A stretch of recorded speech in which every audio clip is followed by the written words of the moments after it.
नमस्कार, आप देख रहे हैं देश दिन भर। मैं हूं आपके साथ उन्नति भटनागर। बुलेटिन की शुरुआत करते हैं महत्वपूर्ण खबर के साथ। लैंड फॉर जॉब स्कैम मामले में लालू परिवार को राहत मिली है।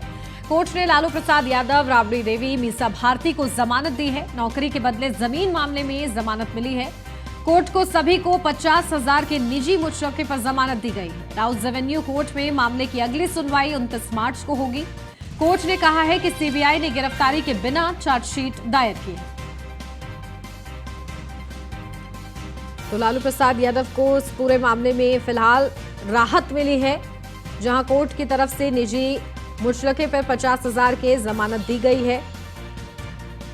कोर्ट ने कहा है कि सीबीआई ने गिरफ्तारी के बिना ही चार्जशीट दायर की है। तो लैंड फॉर जॉब स्कैम मामले में लगातार जांच चल रही है। सीबीआई और ईडी मिलकर इस पूरे मामले में कार्रवाई कर रहे हैं। समन भेजे जा रहे हैं, जहां लालू प्रसाद यादव के पूरे परिवार से पूछताछ हो रही है। तेजस्वी यादव से भी पूछताछ के लिए 3 बार समन जारी किया जा चुका है। तो अब इस पूरे मामले में राउस एवेन्यू कोर्ट से फिलहाल राहत मिली है। अब 29 मार्च को अगली सुनवाई है। उत्तराखंड के मुख्यमंत्री पुष्कर सिंह धामी ने कहा है कि रोजगार स्वरोजगार सरकार की सर्वोच्च प्राथमिकता है। सभी के लिए इस बजट में प्रावधान है। सीमांत क्षेत्रों में विकास के लिए सीएम सीमांत विकास कार्यक्रम चलाते आए हैं। केंद्र के साथ समन्वय बनाकर काम किया जा रहा है और राज्य सरकार भी केंद्र सरकार की सहायता कर रही है। पिथौरागढ़ हवाई अड्डे को वायुसेना विकसित करेगी। ये महत्वपूर्ण बातें सीएम पुष्कर सिंह धामी ने कही है। प्रधानमंत्री जी ने बाबा केदार की भूमि से 5 नवंबर 2021 को उनके मुंह से शिव रूपी शब्द निकले थे कि 21वीं सदी का तीसरा दशक उत्तराखंड का दशक होगा। और ठीक 1.5 साल बाद एक आर्थिक सर्वेक्षण पेश हुए हैं। उसमें जहां प्रति व्यक्ति आय में 10% की वृद्धि हुई, 7% से ज़्यादा ग्रोथ रेट आई है। जीएसटी कलेक्शन में भी हमारा 33% बढ़ोतरी हुई है। और आगे आने वाले समय में जो हमने 5 सालों में अपनी जीएसटी को दुगना करने का लक्ष्य लिया है, हम तेज़ी से आगे बढ़ रहे हैं। और माननीय प्रधानमंत्री जी के कथनानुसार 21वीं सदी का तीसरा दशक उत्तराखंड का दशक होगा। हर क्षेत्र में उत्तराखंड आ गया है, ये हमारा संकल्प है। और ये संकल्प हमारा विकल्प रहित है। विकल्प रहित संकल्प को लेकर हम आगे बढ़ रहे हैं। दिल्ली में विजय चौक पर सुरक्षा कड़ी की गई है। अडानी मामले पर सरकार को घेरने के लिए 18 विपक्षी दलों के नेता आज मिलेंगे और अगली रणनीति पर चर्चा करेंगे। इस दौरान सभी सांसदों के हस्ताक्षर पत्र पर चर्चा की जा सकती है और ईडी कार्यालय तक एक विरोध मार्च भी निकाला जा सकता है।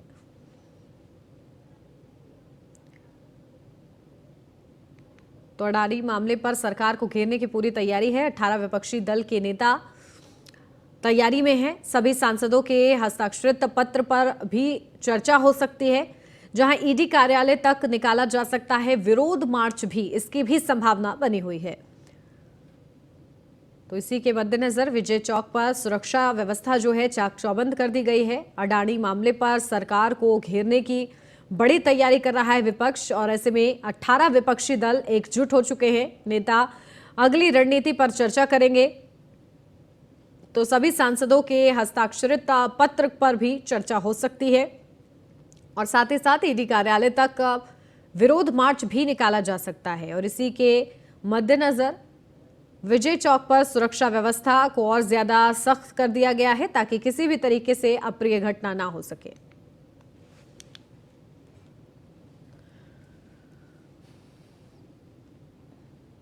यूपी सरकार के पर्यटन एवं संस्कृति मंत्री जयवीर सिंह ने न्यूज 1 इंडिया के साथ खास बातचीत की। इस दौरान उन्होंने कहा कि धार्मिक पौराणिक स्थलों के विकास पर मुख्यमंत्री योगी आदित्यनाथ बैठक कर रहे हैं। सरकार अयोध्या, काशी और मथुरा के विकास के लिए प्रतिबद्ध है। साथ ही उन्होंने क्या कुछ महत्वपूर्ण कहा है, आपको सुनवाते हैं। हमारे साथ है उत्तर प्रदेश के पर्यटन मंत्री जी। आज बड़ी बैठक थी अयोध्या और काशी को लेकर। काशी भव्य होगी, दिव्य होगी। 24 तारीख को बहुत बड़ा उपहार काशी को आदरणीय प्रधानमंत्री भी देके जाएंगे। आप उनको रामायण और दुर्गा सप्तशती का पाठ भी एक हफ्ते के लिए करा रहे हैं। होगा, बिल्कुल होगा, कंटिन्यू करेगा। ये भारतीय संस्कृति को संवर्धित करने का प्रयास निरंतर रूप से जारी रहेगा। स्वामी प्रसाद मौर्य कह रहे हैं कोई पढ़ना नहीं चाहता, क्या कहेंगे? अरे स्वामी प्रसाद जी का तो मानसिक परीक्षण कराना पड़ेगा। बिल्कुल, ये हैं उत्तर प्रदेश के पर्यटन मंत्री जयवीर सिंह, जो बता रहे हैं कि उत्तर प्रदेश सरकार लगातार धार्मिक और पर्यटन स्थलों के विकास को लेकर प्रतिबद्ध है, जिसको लेकर मुख्यमंत्री योगी आदित्यनाथ आज भी बैठक कर रहे हैं। जहां तक दुर्गा सप्तशती और अखंड रामायण का पाठ है, उत्तर प्रदेश पर्यटन विभाग की तरफ से कराया जा रहा है, ताकि देश की संस्कृति से लोगों का परिचय कराया जाए। और जहां तक स्वामी प्रसाद के आरोपों का सवाल है, उनका मानसिक परीक्षण कराना पड़ेगा। कैमरामैन अमित शाहनी के साथ मैं SK Vajpayee, news on India, Lucknow. Hapur से अब खबर सोशल मीडिया पर युवक का तलवार लहराते वीडियो वायरल हो रहा है। रील बनाने के शौकीन युवाओं में पुलिस का कोई खौफ नजर नहीं आ रहा है। दो युवाओं का हाथ में तलवार लेकर खुलेआम वो प्रदर्शन कर रहे हैं। तलवार लहराकर खुलेआम प्रदर्शन कर रहे दो युवक का वीडियो जो है सोशल मीडिया पर तेजी के साथ वायरल है। सिटी कोतवाली क्षेत्र का ये वायरल वीडियो बताया जा रहा है। तो ये वो दो युवक है जो हाथ में तलवार लेकर खुलेआम प्रदर्शन कर रहे हैं। ये सब महज एक वीडियो के लिए किया जा रहा है, खुलेआम प्रदर्शन और वीडियो ये सोशल मीडिया पर तेजी के साथ वायरल हो रहा है। तो सिटी कोतवाली क्षेत्र का ये वायरल वीडियो बताया जा रहा है, जिसमें ये दो युवक हाथ में तलवार का प्रदर्शन कर रहे हैं और ये सब एक रील के लिए किया जा रहा है। रील बनाने के शौकीन बताए जा रहे हैं ये युवा, जो कि इस तरीके से तलवार का खुलेआम प्रदर्शन कर रहे हैं। इनमें पुलिस का भी कोई खौफ नजर नहीं आ रहा है।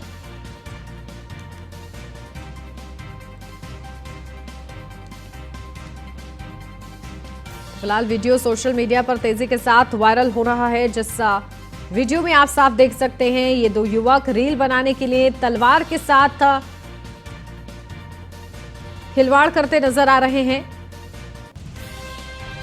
और ये सब महज रील के लिए किया जा रहा है। बताया जा रहा है कि ये जो युवक हैं, ये दोनों ही रील के शौकीन हैं और रील बनाने के लिए ये खुलेआम इस तरीके से तलवार का प्रदर्शन कर रहे हैं और इनमें पुलिस का भी कोई खौफ नहीं है। अपडेट लेते हैं, हमारे संवाददाता मोहम्मद ताहिर हमारे साथ जुड़ गए हैं। ताहिर, क्या कुछ जानकारी? देखिए, वायरल हो रहा है ये वीडियो, जहां युवक जो हैं किस तरीके से सरेआम तलवारबाजी करते नजर आ रहे हैं, तलवार लहराते हुए नजर आ रहे हैं और ये सब रील के लिए किया जा रहा है। हाँ जी, आपको बताना चाहूंगा, जिस तरीके से सोशल मीडिया का प्रयोग आदमी लोगों को संदेश देने के लिए करता है, तो वही युवाओं में आजकल हापुड़ में ये जो है तलवारबाजी या पिस्टल लहराने का क्रेज ज्यादा बढ़ रहा है। हापुड़ की सिटी कोतवाली का ये मामला है, जहां दो युवक तलवार लेकर खुलेआम लहरा रहे हैं और रील बनाकर इन्होंने अपनी इंस्टाग्राम आईडी पर पोस्ट की है। हालांकि इस मामले में पुलिस दोनों आरोपियों की पहचान में जुटी हुई है और जल्द से जल्द कार्रवाई करने की बात कर रही है। बिल्कुल, ताकि इस तरीके के मामलों पर अंकुश लगे, क्योंकि जरा सी देर में कोई भी अनहोनी हो सकती है। ठीक है, बहुत शुक्रिया ताहिर आपका। लखनऊ से अब खबर सीएम योगी आदित्यनाथ की अध्यक्षता में बैठक जारी। ये बड़ी अपडेट आपको बता दें, लोक भवन में ये बैठक जारी है। विकास परियोजनाओं के संबंध में ये बैठक हो रही है, जहां वाराणसी अयोध्या की विकास परियोजनाओं के संबंध में बैठक हो रही है। परियोजनाओं में और ज्यादा तेजी लाने के लिए ये बैठक की जा रही है और खुद सीएम योगी आदित्यनाथ इस बैठक का नेतृत्व कर रहे हैं। विकास परियोजनाओं का ठीक तरीके से लाभ जनता तक पहुंच पाए, ये सुनिश्चित करने के लिए बैठकें हो रही हैं और खास तौर से वाराणसी और अयोध्या की विकास परियोजनाओं पर जोर दिया जा रहा है, जहां समीक्षा बैठक के जरिए सीएम योगी आदित्यनाथ अपडेट लेंगे तमाम जो संबंधित अधिकारी हैं उनसे कि ये जो विकास परियोजनाएं हैं किस तरीके से संचालित होंगी और इनमें और ज्यादा तेजी आए, उसको लेकर भी निर्देश दिए जाएंगे। और इस वक्त आपको बता दें, लोक भवन में ये बैठक चल रही है, तो महत्वपूर्ण ये बैठक है। इस बैठक में क्या कुछ निर्देश दिए जाते हैं, न्यूज़ वन इंडिया पर इसकी अपडेट आपको मिल जाएगी। लेकिन सीएम योगी आदित्यनाथ की अध्यक्षता में फिलहाल ये बैठक हो रही है, जो कि लोक भवन में आयोजित है, जहां वाराणसी और अयोध्या की विकास परियोजनाओं के संबंध में ये बैठक की जा रही है। तो महत्वपूर्ण ये अपडेट, सीएम योगी आदित्यनाथ की ये खास बैठक हो रही है विकास परियोजनाओं को लेकर। अपडेट लेते हैं, हमारे संवाददाता एसके वाजपेयी हमारे साथ जुड़ गए हैं। एसके, देखिए, बैठक इस वक्त जारी है सीएम योगी आदित्यनाथ की अध्यक्षता में। कोशिश की जा रही है कि वाराणसी और अयोध्या की जो विकास परियोजनाएं हैं उनमें और ज्यादा तेजी लाई जाए और इसके लिए समय समय पर समीक्षा बैठक, जब भी सीएम योगी आदित्यनाथ के हम लोग देखते हैं दौरे होते हैं, तब भी वो कोशिश करते हैं कि बैठकों के जरिए परियोजनाओं पर चर्चा करें। बिल्कुल निश्चित तौर पर मुख्यमंत्री योगी आदित्यनाथ का फोकस उत्तर प्रदेश के उन सभी पौराणिक और धार्मिक स्थलों पर है जिनके विकास को लेकर उत्तर प्रदेश सरकार लगातार प्रतिबद्ध है। हालांकि भारतीय जनता पार्टी ने अपने 2017 और 2022 के संकल्प पत्र में भी इन सारी चीजों को लेकर वायदे किए थे कि इन सभी धार्मिक स्थलों का विकास अंतर्राष्ट्रीय पर्यटन केंद्र के रूप में होगा, जिसको लेकर अयोध्या और काशी पर विशेष फोकस मुख्यमंत्री योगी आदित्यनाथ का है। आज मुख्यमंत्री अयोध्या और काशी के विकास से जुड़ी हुई परियोजनाओं की समीक्षा कर रहे हैं। मसलन कि अयोध्या को सोलर सिटी के रूप में विकसित किया जाना है, तो उस पर अब तक कितना काम हो चुका है।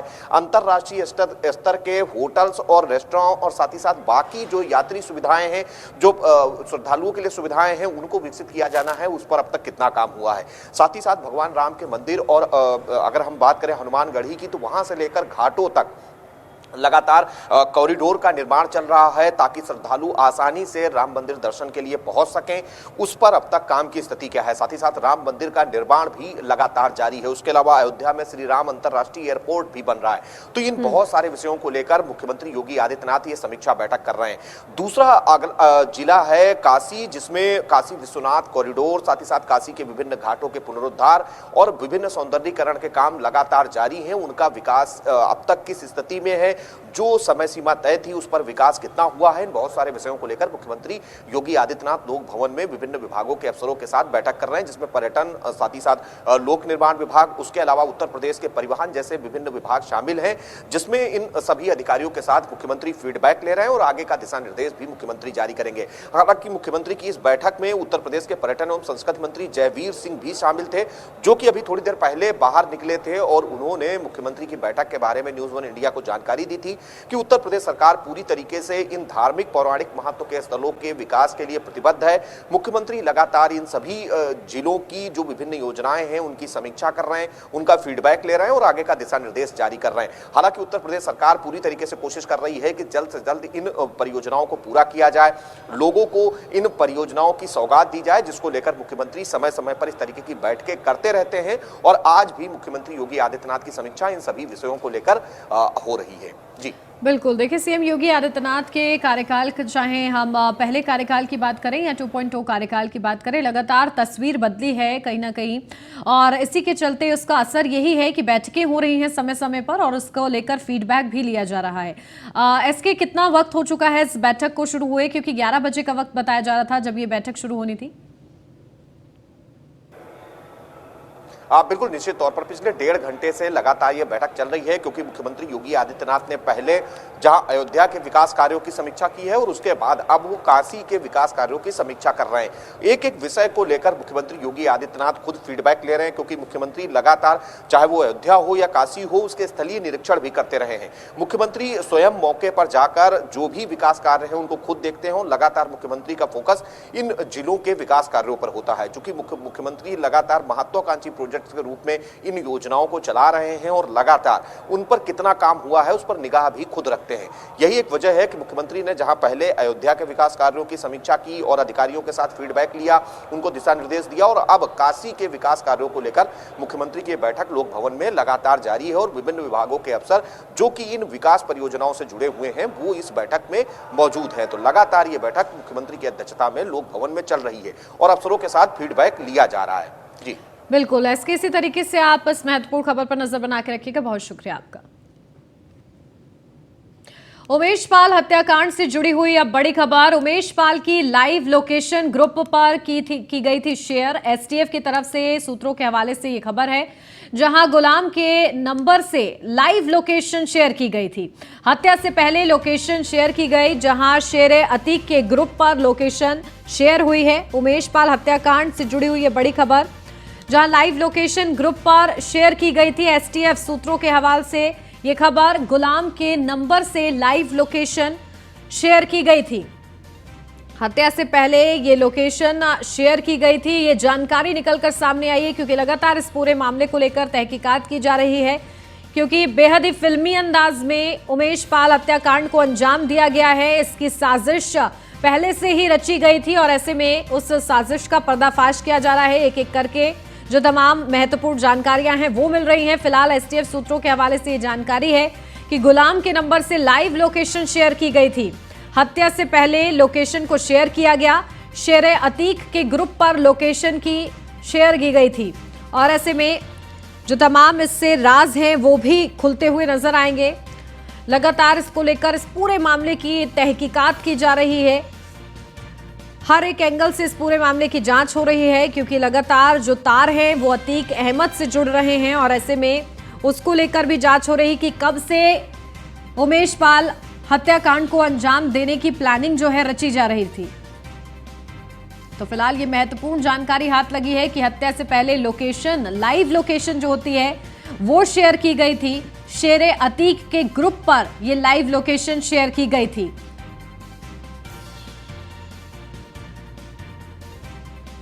तो किस तरीके से आगे इस पूरे मामले का खुलासा करती है, इस महत्वपूर्ण जानकारी के आधार पर पुलिस ये देखना होगा। जहां लाइव लोकेशन ग्रुप पर शेयर की गई, गुलाम के नंबर से लाइव लोकेशन शेयर हुई है। तो ठीक हत्याकांड से पहले लाइव लोकेशन शेयर की गई थी। अपडेट लेते हैं, हमारे संवाददाता नीलेश चौहान हमारे साथ जुड़ गए हैं। नीलेश, क्या कुछ जानकारी? देखिए, ये महत्वपूर्ण जानकारी हाथ लगी है कि किस तरीके से लाइव लोकेशन शेयर की गई थी शेरे अतीक के ग्रुप पर, और क्या कुछ पता लग पाया है इस पूरी जानकारी के आधार पर? चलिए, शायद संपर्क टूट गया है नीलेश के साथ, हमारा दोबारा से प्रयास करते हैं जोड़ने के लिए। लेकिन इसी बीच आपको बता दें, ये महत्वपूर्ण खबर है जहां उमेश पाल हत्याकांड को लेकर लगातार जांच चल रही है और इस बीच महत्वपूर्ण ये बात पता चली है कि हत्या से पहले लाइव लोकेशन शेयर की गई थी शेरे अतीक के ग्रुप पर। ये लोकेशन शेयर हुई थी क्योंकि साजिशन इस पूरी हत्या को अंजाम दिया गया है। दिन दहाड़े उमेश पाल की हत्या की गई। अब इस पूरे मामले में तहकीकात जारी है और एक एक करके बड़े पहलू सामने आ रहे हैं और इसी बीच ये जानकारी हाथ लगी है कि उमेश पाल की लाइव लोकेशन ग्रुप पर शेयर की गई है।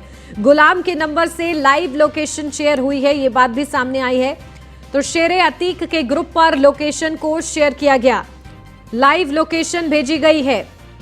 इसके पीछे का जो मकसद है वो साफ है, लेकिन पुलिस इस पूरे मामले में किस तरीके से तहकीकात के तहत खुलासा करती है देखना होगा। तो सूत्रों के हवाले से, एसटीएफ सूत्रों के हवाले से ये बड़ी जानकारी है उमेश पाल हत्याकांड से जुड़ी हुई, जहां लाइव लोकेशन ग्रुप पर शेयर की गई थी।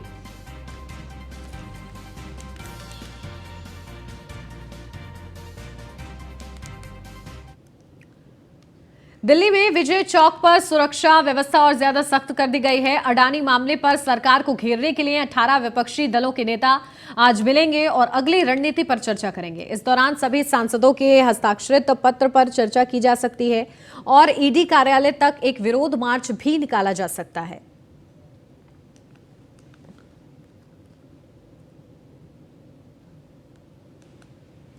तो सभी सांसदों की तैयारी है, जो सभी विपक्षी दल हैं वो पूरी तैयारी के साथ हैं कि सरकार को अडानी मामले पर घेरें और इसी के लिए विजय चौक पर सुरक्षा व्यवस्था जो है और ज्यादा कड़ी कर दी गई है ताकि किसी भी तरीके से अव्यवस्था ना हो और अनहोनी ना हो।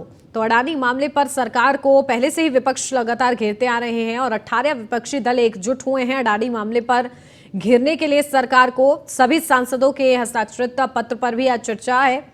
तो विजय चौक पर इसी को लेकर सुरक्षा व्यवस्था जो है प्रशासन की तरफ से चाक चौबंद कर दी गई है।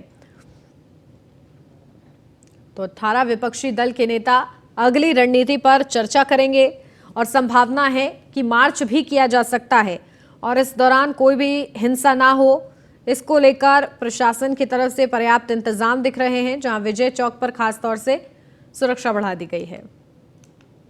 अपडेट लेते हैं, हमारे संवाददाता पीयूष तिवारी हमारे साथ जुड़ गए हैं। पीयूष, क्या कुछ जानकारी? देखिए, सुरक्षा व्यवस्था सख्त कर दी गई है। अडानी मामले पर लगातार सरकार को पहले भी विपक्ष घेरता रहा है और अब इस पूरे मामले पर घेरने की तैयारी है, तो क्या विपक्ष रणनीति बना रहा है? देखिए, अगर बात करें तो तमाम जो विपक्षी दल है, करीब 18 दल है, वो संसद भवन के सामने अभी प्रदर्शन कर रहे हैं। हाथों में सभी के जो पोस्टर्स हैं, जो बैनर्स हैं, वो दिखाई दे रहे हैं। चाहे राज्यसभा सांसद प्रमोद तिवारी की बात करें या अन्य जो विपक्षी दलों के जो बड़े नेता हैं, वो यहाँ पे मौजूद हैं और लगातार पुलिस की ओर से यही अपील की जा रही है कि यहाँ पे धारा 144 लगाई गई है, आप आगे ना बढ़े, आपसे अनुरोध है। और इसके साथ ही अगर हम बात करें, क्योंकि संसद का पूरा एरिया काफी सेंसिटिव होता है, तरीके से सुरक्षा के दृष्टिगत काफी सख्ती रहती है और यही कारण है कि इस प्रदर्शन को देखते हुए करीब सैकड़ों की संख्या में दिल्ली पुलिस के जवानों की जो तैनाती है वो यहाँ पे की गई है। इसके अलावा 3-3, 4-4 एरिया में जो बैरिकेडिंग है वो की गई है। मीडिया कर्मियों को भी वहां पे जाने की अनुमति फिलहाल नहीं दी जा रही है, दूर से ही कवरेज करने की अनुमति दी जा रही है। तो निश्चित रूप से जिस तरीके से अडानी मामले में अगर हम बात करें तो यहाँ से संसद से ईडी कार्यालय तक, ईडी मुख्यालय तक ये विरोध मार्च जो सांसद हैं, जो विपक्षी दल हैं, वो कहीं न कहीं निकालने वाले हैं और यही कोशिश की जा रही है। हालांकि जिस तरीके से पुलिस प्रशासन ने व्यवस्थाएं कर रखी है, ऐसा उम्मीद जताई जा रही है कि शायद वो ईडी मुख्यालय तक ये मार्च ना निकल पाए, यही इन सभी को रोक लिया जाए, क्योंकि लगातार धारा 144 का भी जिक्र किया जा रहा है। क्योंकि आप विपक्षी दलों की अगर बात करें तो किस तरीके से आपने देखा कि ईडी और सीबीआई के दुरुपयोग का जो आरोप है, तमाम जो विपक्षी दल है वो कई महीनों से लगाते आए हैं और जब भी किसी बड़े नेता पर कार्रवाई होती है तो लगातार ईडी और सीबीआई को कचहरे में खड़ा किया जाता है। खासतौर से विपक्ष की अगर हम बात करें तो विपक्षी दलों के जो नेता हैं अभी एकजुट नजर आ रहे हैं और संसद भवन के सामने जो विरोध प्रदर्शन है वो करते हुए अभी भी नजर आ रहे हैं। लगातार पुलिस की ओर से अनाउंसमेंट किया जा रहा है कि यहाँ पे 144 धारा लगाई गई है और ये भी कहा जा रहा है कि अगर आप नहीं मानेंगे तो आपको डिटेन किया जा सकता है, दिल्ली पुलिस डिटेन कर सकती है, हिरासत में ले सकती है। बिल्कुल, तो देखिए लगातार बड़ी तैयारी में विपक्ष है कि किस तरीके से अडानी मामले पर सरकार को घेरा जाए। ठीक है पीयूष, नजर बना के रखिएगा, बहुत शुक्रिया आपका। अलीगढ़ से अब खबर। अलीगढ़ में परिवहन विभाग की बड़ी लापरवाही सामने आई है, जहां बिना टैक्स दिए और बिना परमिट बनवाए हजारों ट्रैक्टर ट्रॉली चल रहे हैं। ट्रैक्टर ट्रॉली को वैसे तो कृषि यंत्र माना गया है, लेकिन इसका प्रयोग कॉमर्शियल वाहनों की तरह माल की लोडिंग अनलोडिंग के साथ ओवरलोडिंग में भी किया जा रहा है। इसके अलावा ट्रैक्टर ट्रॉली का प्रयोग बड़े स्तर पर अवैध खनन पर भी देखा जा सकता है, जो कि बेरोक टोक धड़ल्ले से चल रहा है, जिसके चलते ट्रक मालिकों को तो नुकसान झेलना पड़ ही रहा है, साथ ही करोड़ों रुपयों के राजस्व का नुकसान विभाग भी झेलने को मजबूर है। इससे परेशान होकर एक ट्रक मालिक ने परिवहन विभाग और रेलवे विभाग में लिखित शिकायत देकर कार्रवाई की मांग की थी, जिसके बाद परिवहन विभाग हरकत में आया और अब परिवहन विभाग मुख्यालय के आदेश के इंतजार में है। जैसे ही मुख्यालय के आदेश होंगे उसके बाद कार्रवाई अमल में लाई जाएगी। प्रायः इसका व्यावसायिक प्रयोग भी देखा गया है। तो इस संबंध में व्यवस्था के सरलीकरण के लिए मुख्यालय स्तर पर एक समिति बनाई गई है और इस समिति को निर्देशित किया गया है कि ऐसे सभी ट्रैक्टर और ट्रैक्टर ट्रॉली जो निजी रूप में पंजीकृत हैं परंतु व्यावसायिक प्रयोग करते हैं, उनके लिए नियमों को सरल रूप में प्रस्तुत किया जाए। मुख्यालय स्तर पे एक कमेटी बन गई है और शीघ्र ही इस कमेटी की जो संस्तुतियां हैं और दिशा निर्देश है वो जारी हो जाएंगे, उसके अनुसार अग्रिम कार्रवाई की। बाराबंकी में आलू भंडारण को लेकर किए जा रहे सरकारी दावों और हकीकत में जमीन और आसमान का फर्क नजर आ रहा है। कोल्ड स्टोर पर लगी ट्रैक्टर ट्रॉलियों की कतारें सरकारी दावों को मुंह चिढ़ा रही हैं। किसान आज भी आलू भंडारण के लिए टोकन लेने को कोल्ड स्टोर के चक्कर काट रहे हैं। तमाम किसान खेतों और मंडियों में 300 से 500 रुपए के भाव पर आलू बेचने को मजबूर हैं। ऐसे में किसानों को मुनाफा तो दूर, लागत निकालना भी मुश्किल हो रहा है। तो वहीं इसी बीच बाराबंकी में किसानों के आलू समस्या को लेकर स्वतंत्र प्रभार मंत्री दिनेश प्रताप सिंह ने कोल्ड स्टोर पर छापा मारा। मंत्री के छापे से जिला उद्यान विभाग के अधिकारियों में हड़कंप मच गया। तो वहीं कोल्ड स्टोर संचालकों की मनमानी को लेकर किसानों के प्रभारी मंत्री ने छापा मारा है। आज के डेट में 15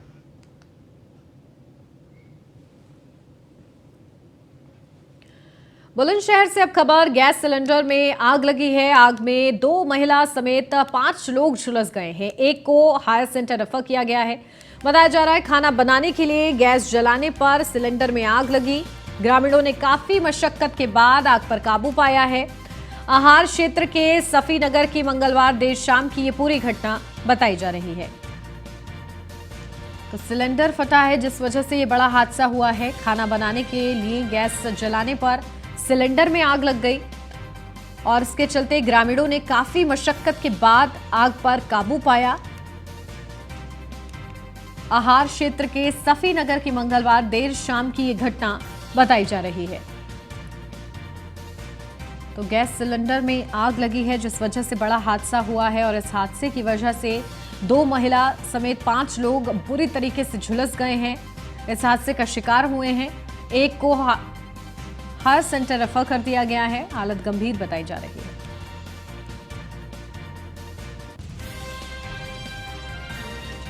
तो खाना बनाते वक्त ये हादसा हुआ है। ग्रामीणों ने अपनी सूझबूझ दिखाई और काफी मशक्कत के बाद आग पर काबू पाया गया है। तो हार क्षेत्र के सफी नगर की मंगलवार देर रात शाम की ये पूरी घटना है।